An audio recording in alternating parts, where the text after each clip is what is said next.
A night to remember lives lost while being homeless in Rochester. Community members gathered outside the Civic Theatre earlier today. Various churches and a nonprofit put on the service. Photojournalist Bockstahler was there. We'd like to thank you all for coming out and helping us celebrate the lives of those folks that we've lost while they're living in homelessness here in Rochester.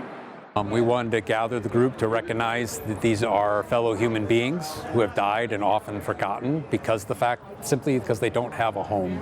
And so we wanted to recognize them, draw attention to their life, but also to the struggles of those that find themselves unhoused. You can't have courage until you admit you're afraid, so yes, be very afraid, but...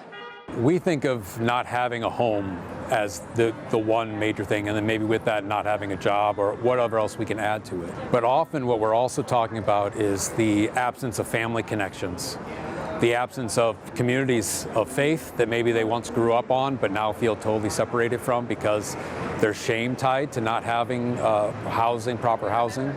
And so they find themselves disconnected not only from the safety of housing, but from the safety of those communities that support one another.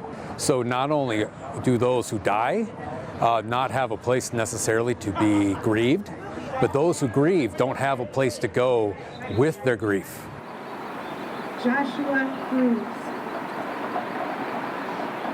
We had housed and unhoused individuals here, and we hope that this can show the ties of community that don't require housing to be brothers and sisters and fellow Rochesters, members of this community.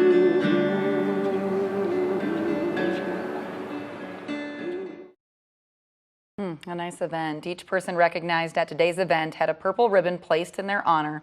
After the names were read, attendees were invited to place a ribbon honoring someone they know who lost their life suffering from homelessness.